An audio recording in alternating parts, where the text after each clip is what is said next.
In 1947, rupee versus dollar exchange rate, $1 equal to rupees 3, $1 is equal to rupees 4.67, something like this in the initial stages. Do you think that India's economy was stronger at that time because this exchange rate was stronger? Strength of the currency is not a great indicator of the health of the economy. Export potential of our young independent India got killed. China deliberately depreciates yuan. Overall, we are looking at $2 trillion of export. Unless we keep the rupee weak, we cannot reach there. Two largest economies of this world are fighting to make their currency weaker.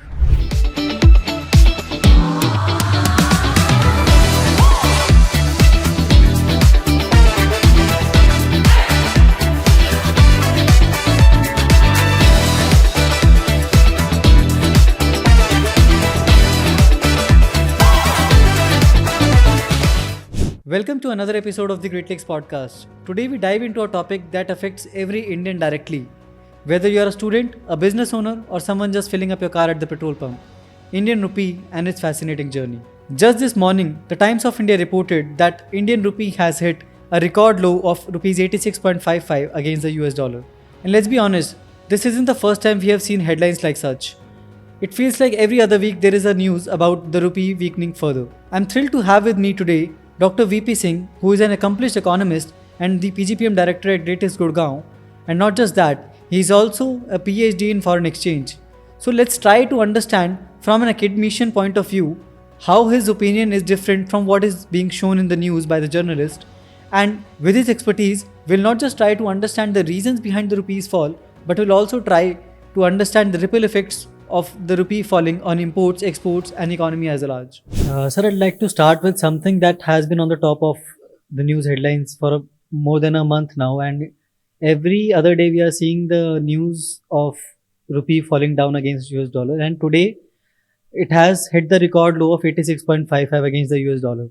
So many journalists has been considering this as a weakness of Indian economy. So what are your points on this, and do you think it is the weakening of Indian economy, and how do you treat this? This is definitely not a weakening of the economy. Health of the economy cannot be measured through just one indicator, and that too the foreign exchange rate. Just like human body, whether it is healthy or not, we cannot find out just by measuring the fever. We cannot measure the health of a body just by the blood pressure. Similarly, the health of the economy has to be seen in terms of foreign exchange rate, of course, but along with that, what is the inflation? What is the fiscal deficit? How much is the current account deficit? How much is the GDP growth rate? Now, if GDP growth rate is very high, but inflation is also very high, will you call it to be a good thing happening in the economy? No. Similarly, journalists generally comment on the direction of the rupee. They do not tend to look at it in terms of basket of indicators. That if rupee has fallen, what is its impact on current account deficit? What is its impact on inflation? What is its impact on factory output? So, if we look at all these indicators together, I don't see that India's economy is weakening. Okay. And if I were to put this differently, we cannot say the Indian economy is getting weak because of the weakening of the rupee. But is it a factor that contributes to the weakening of Indian economy? It all has to be seen uh, in terms of what is the rate at which it is falling. Okay. What are the other indicators shown? I have seen many videos where they compare uh, the current government ministers talking about weakening of rupee during 2011, 12, 13, and then defending the rupee's fall today, and people see a disconnect between the two. So general masses will feel that the people are changing their stance. They were critical of the fall of rupee earlier, and now they don't seem to be agreeing that it is weakening the economy. So, what is the difference between the two situations? The difference is strong macro indicators in today's time compared to very weak macro indicators during that time, 2011, 12, 13. Look at this inflation rate. During 2012-13, it used to be somewhere around 10%. What is the inflation rate now? Around 5.2%.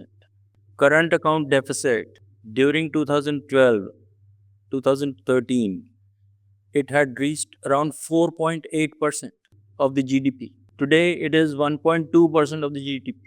This is a huge difference. We had foreign exchange reserves at that time were somewhere around how much? Less than $200 billion, if I remember correctly, but I'll have to check. Today, the foreign exchange reserves are 640 billion. For that, also, many people say that $640 billion is the lowest since last 10 months. We are very particular in recording when did the foreign exchange reserve fall. We just don't talk about how did we build it from 200 billion to 640 billion. 1990-91, we liberalized. We wanted to cure the economy. What did we do? We devalued the rupee. That was the first thing to cure the economy.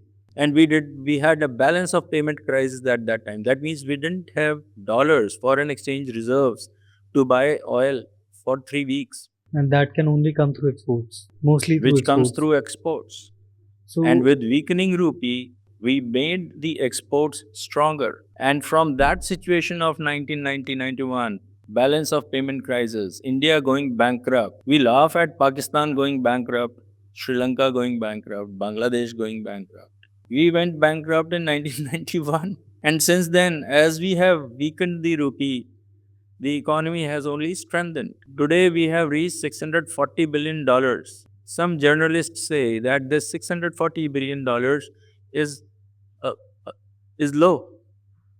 So, what is the standard? How do we measure what is high, what is low? When because we if we were see over a long around period of time, we have $700 grown billion, only. was that a comfortable position or we were holding too much of dollars? And why do we hold too much of dollars? What do we do with the foreign exchange reserve? It was very interesting to find someone said that RBI has been wasting foreign exchange, that means dollars, in order to prop up the rupee. What else do you do with this foreign exchange? It is important that RBI has a lot of foreign exchange available with it in order to stabilize the variations in the rupee. If they don't do it, then the cash flows of various exporters or importers may get harmed to a very large extent. And you mentioned that it can be a factor of a weak economy if it is not like falling or growing at a right rate. What is the right rate? Historically, we've been falling at around 3.5% annually. So we're maintaining almost the same rate. So as such, there is no big concern. And currently, if we look at second thing that needs to be considered is that if rupee is falling, what is happening to other currencies? If other currencies were strengthening, rupee was falling, so that is a different case. But if rupee is falling, others are falling even faster, then what do you say about the rupee? With That's the respect to the opinion US dollar, with respect to US dollar. So most of the Asian currencies have fallen much faster than India's rupee. which makes it a positive point for India. There is no direct answer to whether it is positive or negative. On some aspects, it will have a positive impact. On some dimensions, it will have a negative impact. Okay. And it is often said that for any economy, if its currency is weakening, if its currency is depreciating, it is always good for exports. Can you explain how does that work? Let's take a hypothetical example. This cup is for, let's say, 85 rupees, and $1 is equal to rupees 85. That means a foreigner can buy this cup for $1.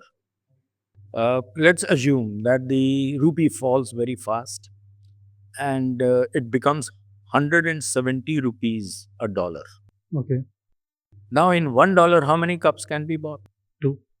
Since demand for this cup has increased, so factory capacity utilization of this entrepreneur will increase.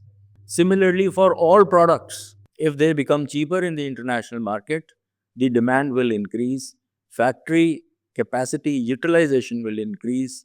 As you do better utilization of your fixed resources, average cost tends to come down. It creates more employment opportunities. So there are lots of benefits Plus, more when the production will domestic eventually currency contribute falls. to the overall GDP. That's right. Okay. But as we see India's exports growth, there are many reports that suggest that the fall of rupee hasn't contributed much to the increase in exports. No, exports have been increasing, but the amount of impact that we were expecting, it has not happened. Why has it not happened?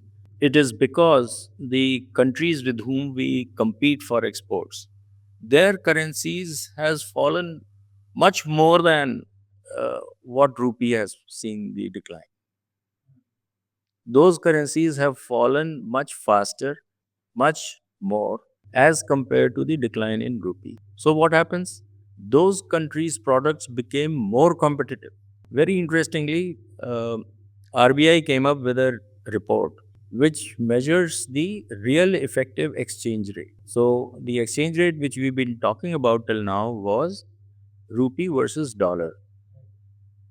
That if Bangladesh taka has fallen faster, this would mean that Bangladesh textiles will become more competitive as compared to Indian textiles. And they'll be exporting more. They will be exporting more. Okay, so one currency alone doesn't play a very big role in. Yes, it has to be seen. Things in macroeconomics have to be seen in a group. Now, contrary to the fact that rupee has been depreciating very fast, it has in fact appreciated because real effective exchange rate, which is exchange rate of rupee vis-a-vis 40 trading countries, 40 trading partners of India, it has appreciated. It has appreciated. It has appreciated by 8%. What does this mean? This means our exports have not become cheaper, they have in fact become more expensive, while our imports have become cheaper. And as a result, we see that our imports magnitude is also rising. There was a small increase in the trade deficit because exports are expensive while imports are cheaper. Common man does not know about this. Common man always feels that we are an import dependent country and hence our imports are becoming far more cheaper, Right, far more expensive. I was about to come to that only because India is a heavily import dependent country, especially when it comes to oil and electronics. So, doesn't a weaker rupee make these imports costlier? And the harm that we see on imports is much, maybe, nullifying the benefit that we were getting from export business. Yeah, on the at the outset, it looks like that. But there is a paradox. If we try to safeguard ourselves from expensive imports, then we will lose the potential to export. And this is the grave mistake that our planners have done right from the beginning. In 1947, rupee versus dollar exchange rate, different sources quote differently, so people might get different information. But there are $1 equal to rupees 3. $1 is equal to rupees 4.67, something like this in the initial stages. Do you think that India's economy was stronger at that time because this exchange rate was stronger? We are far more stronger than 1947, 48, 49, 50. That means strength of the currency is not a great indicator of the health of the economy. So what did we see after that? Because the rupee was so strong, let's say people will become very happy if $1 becomes equal to 1 rupee. Tomorrow, let's say $1 becomes equal to 1 rupee.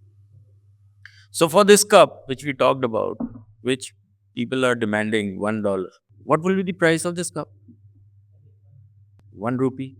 But 1 rupee is equal to $1. Earlier, $1 was equal to 85 rupees. So this price was 85 rupees. So the foreigner had to pay $1. Now, when 1 rupee equal to $1, then the price of this cup becomes $85. Do you think anyone is going to buy this for $85?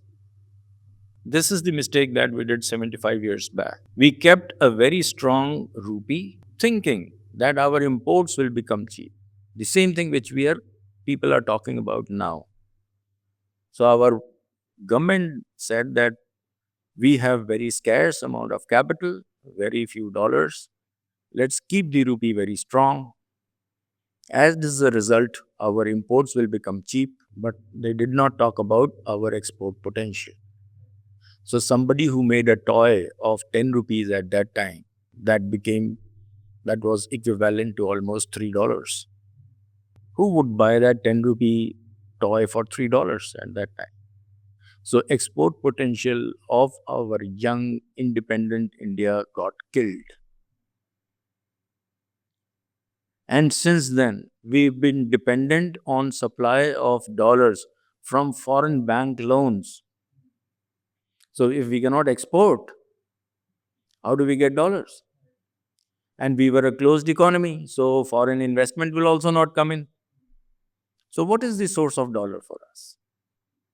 We kept on borrowing commercial loans from foreign banks. And you can check. I'll show you. This is every 4 5 years, every 3 years, we see that the dollar has been appreciating. We were a fixed exchange rate economy. So if we were a fixed exchange rate economy, then the rupee dollar exchange rate should have remained same. But why did it change from 4 to 7.2 to 8.5, then 11, then 12, and then came 1990s where we went bankrupt? And then What we did had we to do? adopt a We flexible devalued exchange. by a huge amount. So as we have seen the rupee depreciating, the economy has only strengthened. Does that mean that a stronger rupee can also harm the import business? Stronger rupee will not harm the import business. Stronger rupee makes imports cheaper. And hence, our domestic producers will feel an intense competition. So, what does this mean? This means that our producers will have to climb up the ladder of quality in order to insulate themselves from the variations in the price of rupee. If the rupee keeps on strengthening, our product quality has to strengthen accordingly. And this is what we have been seeing in case of China, because we have been importing a lot of electronics from China, and Indian producers have been struggling a lot to match the quality and the competitive price that China is offering. Certainly, that is a big concern. Unless our quality improves. Now, this is very interesting. People keep on praising China's model. What has China done to its currency? What does US complain about China's policy on currency management? It says that yuan should be much stronger. China is deliberately keeping yuan cheap. China deliberately depreciates yuan. Now imagine, China has become the hub of manufacturing for the world. And as a result, demand for Chinese products have increased. If the demand for Chinese products has increased, what should happen to demand for yuan? It should also increase. Anything whose demand increases, it becomes expensive. So yuan should also become expensive. But if yuan becomes expensive, their products will become expensive, which China does not want to happen. So what does China do? It wants to keep yuan cheap. Because they don't want to harm their export business. They do not want to harm their export business. How can they make it cheap? They intervene in the currency market and they create an artificial demand for dollars. So, high demand for yuan is mapped by artificial increased demand for dollar. And how do they do that? They buy dollars, they create dollars, and that is how they've reached a foreign exchange reserves of $3 trillion. Many people say admire China. Everybody is admiring China's model. But people don't realize that this $3 trillion is not just through exports. In order to keep the yuan cheap, they will continue to create artificial demand for dollars. And that keeps on piling up as their foreign exchange reserve. It's become a burden now for them. In order to sustain a cheap yuan, they continue buying dollars, create artificial demand. What does RBI do? RBI also creates artificial demand for dollars to keep the rupee weak so that our exports continue to increase.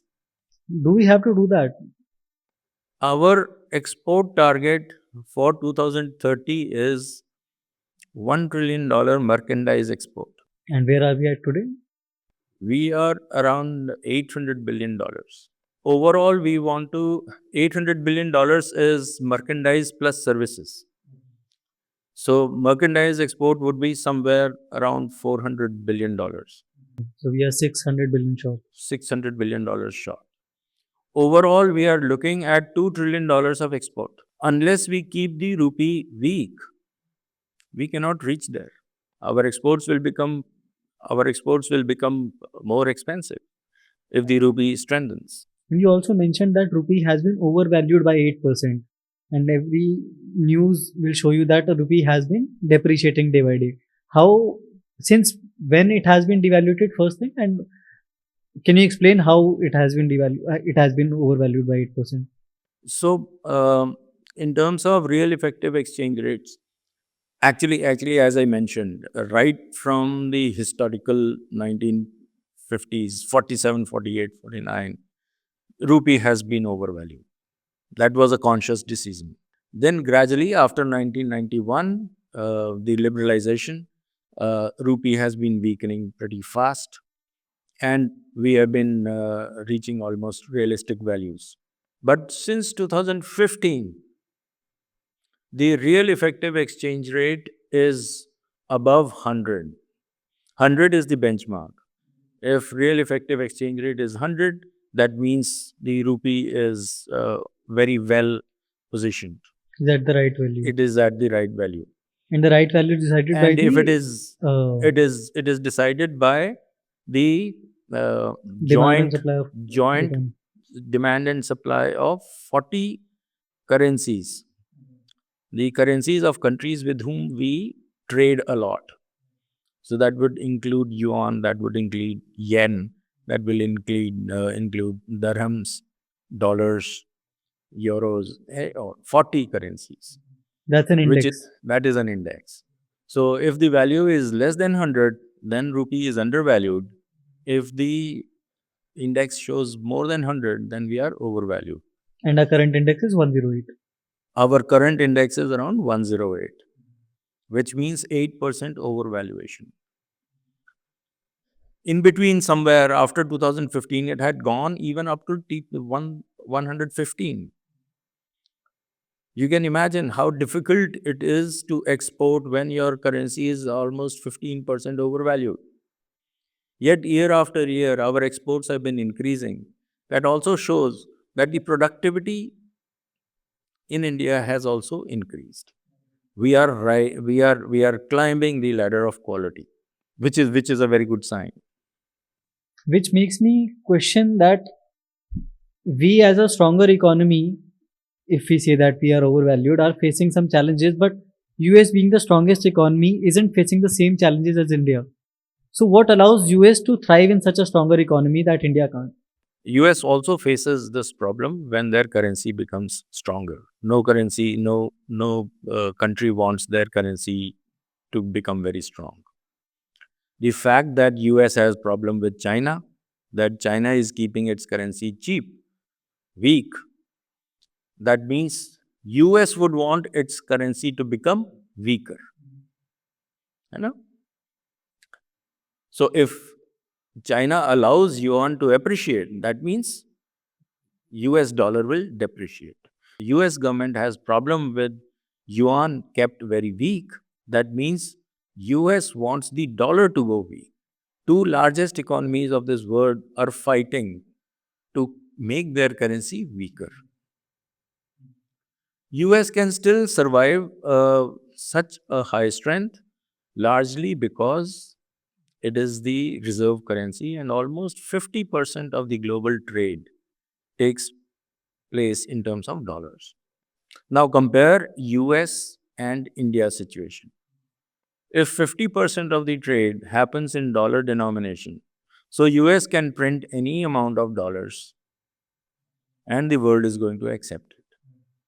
But if India prints rupees, Is the world going to accept it? It will not. So India cannot get out of its problem by printing rupees, but US can get out of its problem by printing dollars. How did they reach 50% level of denomination?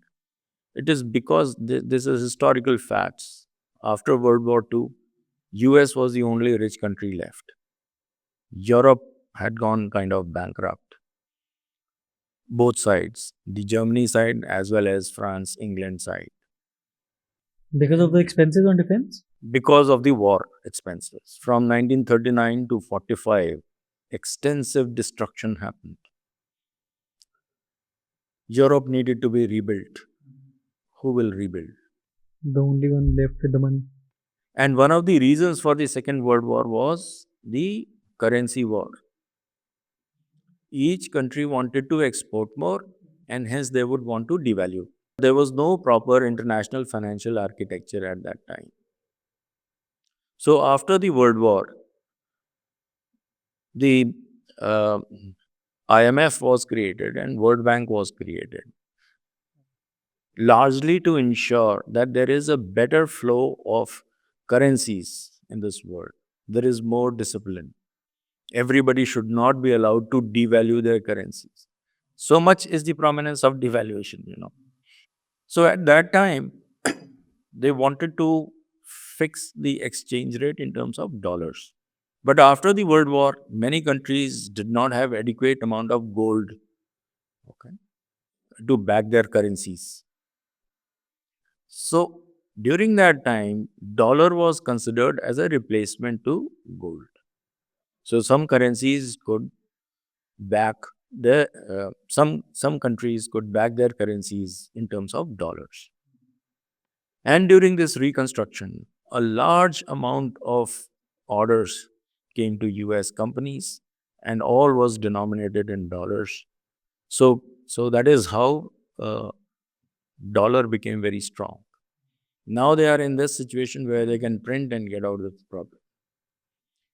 But they are also reaching its limits. During this COVID crisis, when they printed almost $130 billion per month, they created so much of oversupply that finally inflation caught up.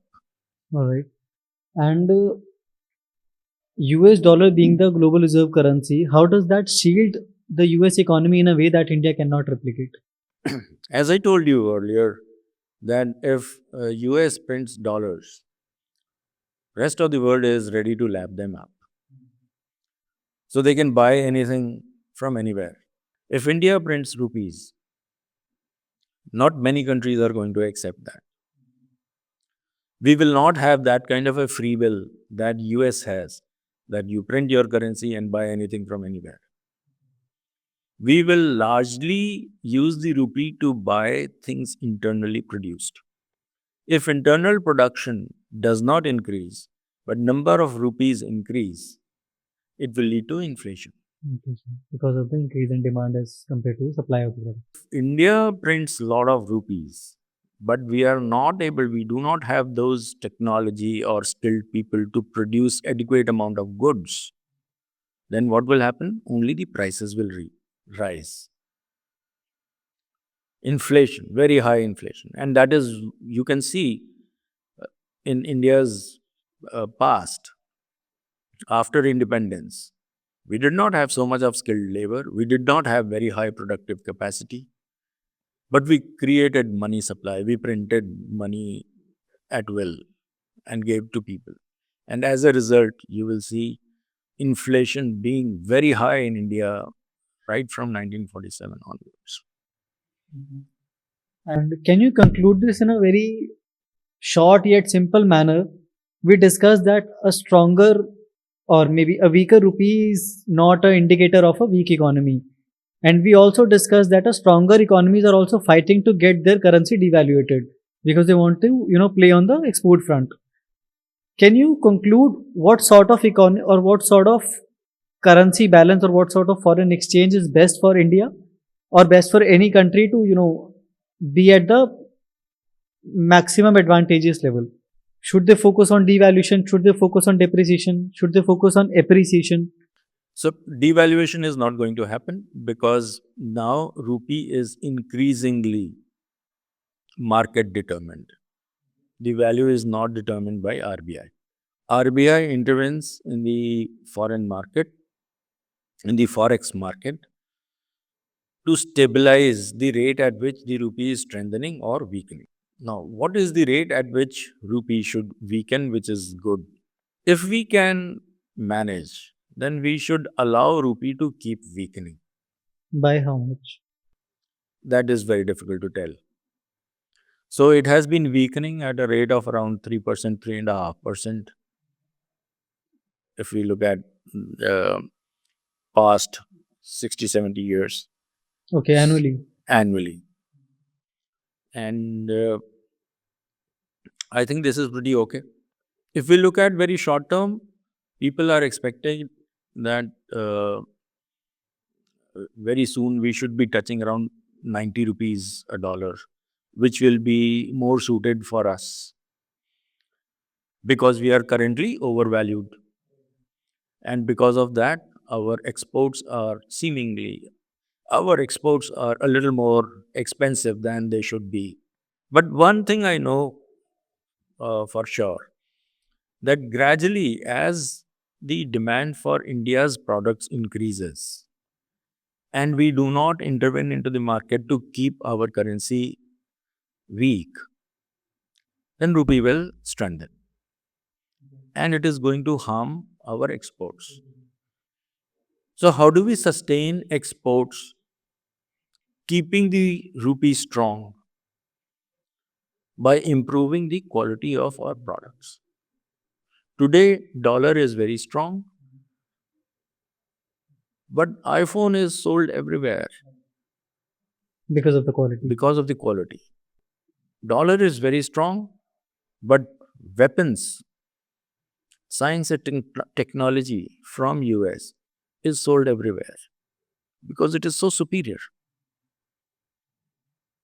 We also need to go on that route. So irrespective of the rupee falling or increasing, we our primary focus should be to improve the quality of production. Yes, we have to increase the quality so much that the price elasticity of demand of our products it reduces. We become price inelastic. That kind of branding has to be done. So our trading nations, the other trading nation that we are trading with, should be wanting the Indian products irrespective of the rupee being weakening or getting strengthened. Exactly. On one hand, you mentioned that the Indian economy is not weakening, and on the other hand, we see that foreign institutional investors are moving from India to US and China. What's your comment on that, and why is that the case? Yeah. Uh, Foreign portfolio investors are motivated by their own interests. They have nothing to do with health of the India's economy. A very large number of them will also like to invest in some very risky situations where the returns are higher. For instance, we had seen Pakistan stock market giving the best returns. So foreign investors went there. Does that mean their economy was in very sound health? No.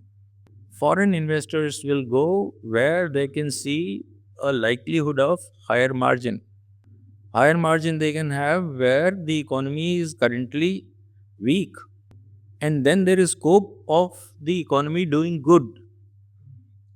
That will create the necessary margins for these investors. The moment that economy becomes strong enough and then the scope of improving further reduces, the money will shift. Number two, the same very investors created havoc with US economy. Not once, not twice, several times. It is the US economy which has gotten into recession maximum number of times in this world. Everybody knows the irrational kind of investing done during the 2008 global financial crisis. Today, we tend to respect their intelligence much more than ours. On what basis? Then what do we do to attract more foreign investment? No, they will come on their own. We have to continue increasing our productivity and they will come back. I think this was October or November 2024. Chinese government decided to reduce the interest rates and to spend almost $1.4 trillion on government spending, on creating necessary demand in China because the economy is growing too slow. So Chinese government wants to give a stimulus to the economy. That means there is weakness in that economy. Abhi recently they have given a surprise package to their employees, surprise wage increase. Why? To stimulate demand. There is problem in Chinese economy. They have announced these measures to strengthen the economy. And the investors flee from India, go to China. What does this mean? Is it weakness of India's economy? India is the fastest growing nation amongst the large economies. The scope of increase in margins is lesser. In China, it is higher. So they flew towards China. And in the process, rupee has fallen a little bit. Since then, Chinese economy has not revived yet.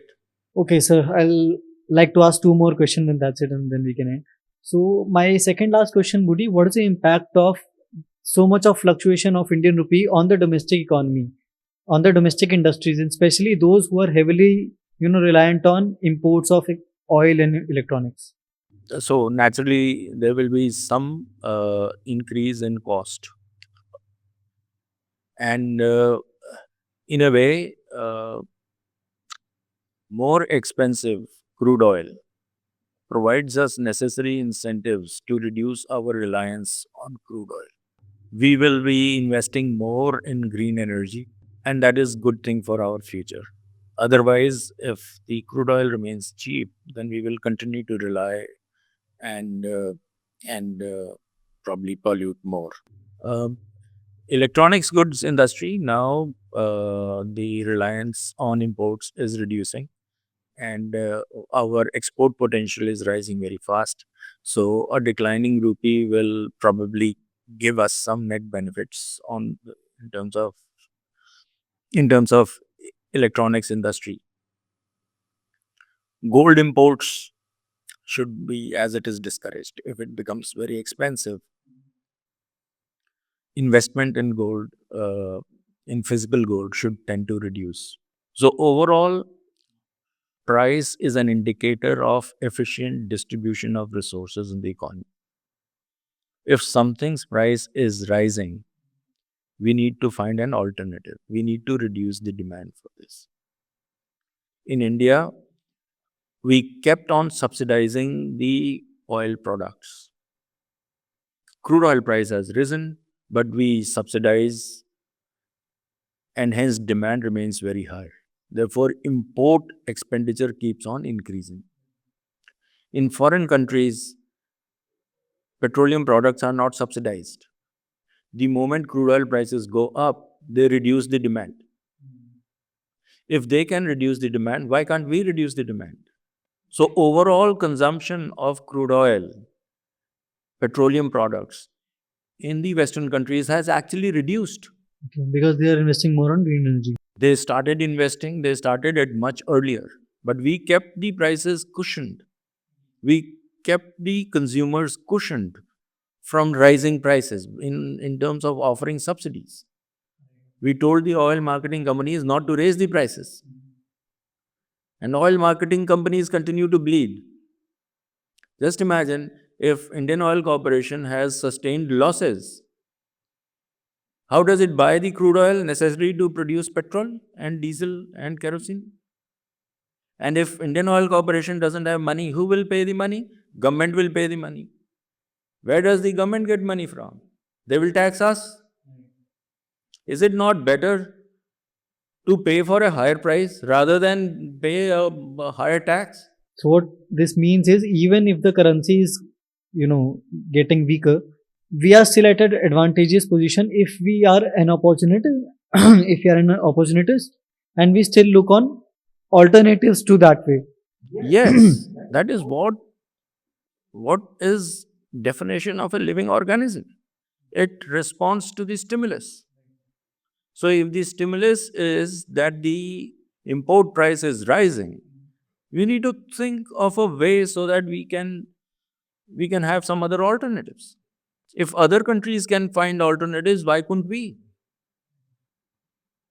We did not get that scenario. So rising prices, falling prices, everything is indicator of better distribution of resources in the economy. Okay, and my last question to you would be, if you had to predict the Indian rupee's trajectory over the next decade, what are your comments on that, and what is something that India can do to align the currency movement with the economic goals of the country?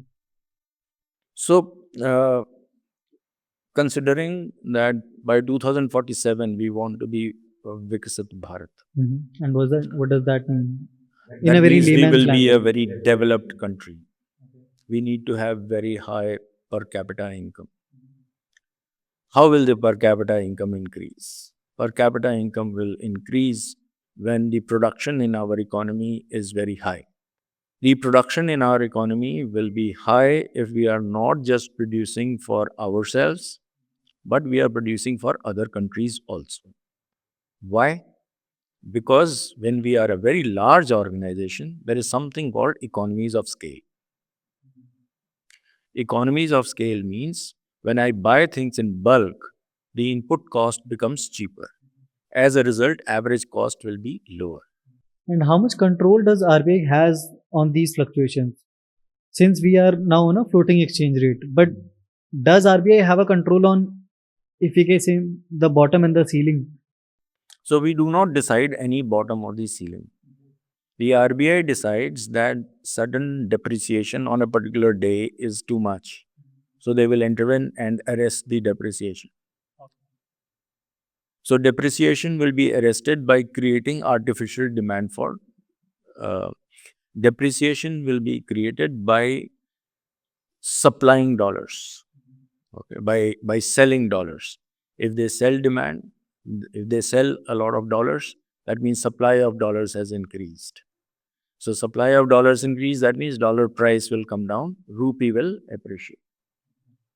So whenever rupee is appreciating faster than our concern, which is going to impede our import exports, so then the RBI is going to buy dollars, artificial demand for dollars, which tends to build our foreign exchange reserves irrationally.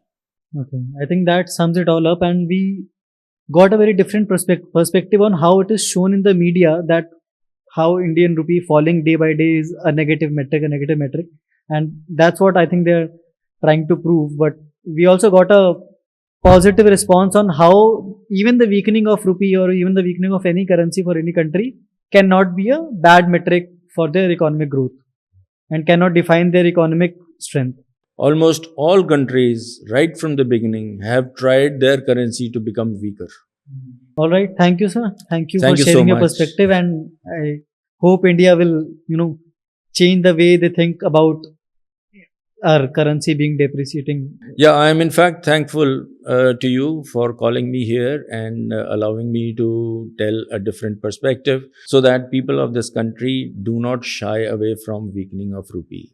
They should take pride in this because that is the way to grow faster in this global world. That's what understanding economics is. That's right.